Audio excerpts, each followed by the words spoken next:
Good morning. This is Pastor Terry from Tuscola United Methodist Church, and today is Friday, day 5 of our isolation. I'm wondering if anybody out there is feeling a little bit out of control right now. I am definitely feeling like we don't have any control over what's going on or pretty much anything. And I've learned that I'm not alone.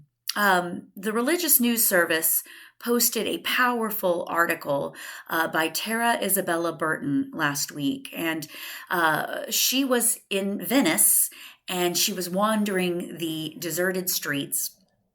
And she speaks to what's going on. So let me just read you a short amount of what Burton says. She says, if we can only cling to these totems, if we can only wear these items, if we can only take these precautions, then we will be safe. Not just from death, but from the consciousness of its possibility. We will be once more comfortably sterilized. We will exist once more in a world in which our bodies are under our control. I find that just a beautifully written paragraph because it really describes what we're going through. It's this fear, and it's if we can do these precautions, if we follow everything, if we wash our hands a certain number of times a day for a certain amount of length, and we follow all these things, then we will be safe. And as she said, safe is not just from death, it's from thinking about death, thinking about our mortality. We want to live in a world that we're used to, a world that is sterilized.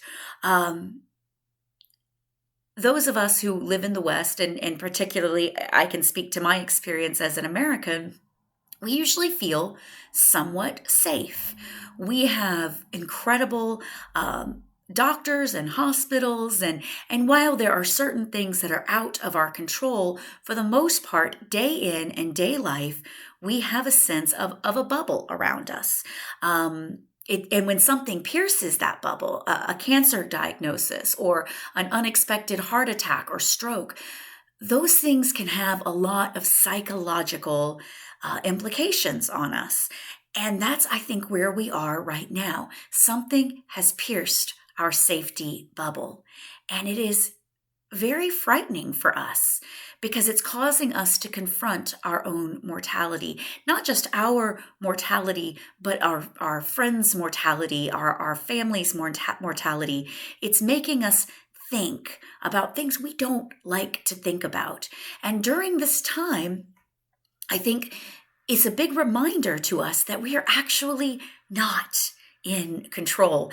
And we do not like hearing that. That is a brutal realization for those of us who usually feel in control of our own lives. And don't we? Don't we feel in control? We make so many decisions about where we live and who we share our lives with as friends, as family, as romantic partners.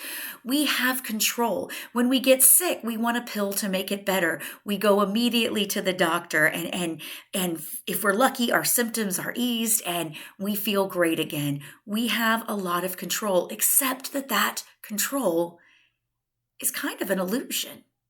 And this causes us to be very fearful. It's a very scary thing to think about the lack of control that we have going on in our lives. So, how do we handle this fear that's brought on by the lack of control?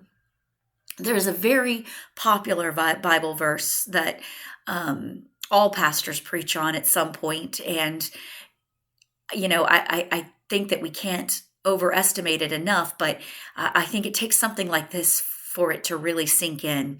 And that is from Luke 12:22 through 26. And it says, he, meaning Jesus, said to his disciples, therefore I tell you, do not worry about your life, what you will eat, or about your body, what you will wear.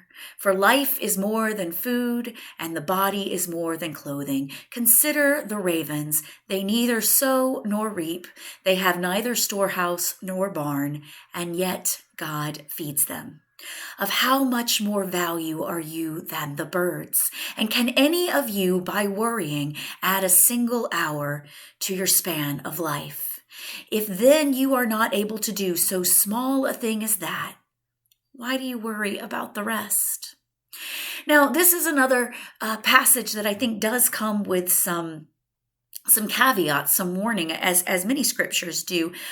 Sometimes Christians think, well, if God's taking care of the birds, then God's going to take care of me. And because I'm a good Christian, that means that bad things aren't going to touch me. And that is not what Jesus is saying here. Bad things happen to ravens. Bad things happen to the birds, to the animals outside. Their lives are cut short.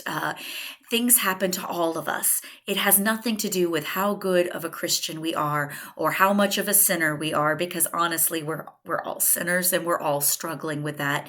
So what does it mean? Basically, it's saying you don't have control. You don't have the kind of control that you think you have. And an event like this brings that to our attention. And it reminds us that control is an illusion. Because here's the thing. Life has a 100% mortality rate. All of us are going to die at some point in time of something or another. And yet, if we think about that, if we truly think about that, it can leave us almost catatonic. And something like this, something like an unexpected cancer diagnosis, something like a heart attack or a stroke, it can leave us feeling miserable, depressed, terrified. Jesus is saying, no matter how upset you are about it, you're not going to add to your span of life. Yes, take precautions. Yes, do what you need to do. But who is in control? Well, that would be God. And as Christians, we have to trust that God has a bigger plan.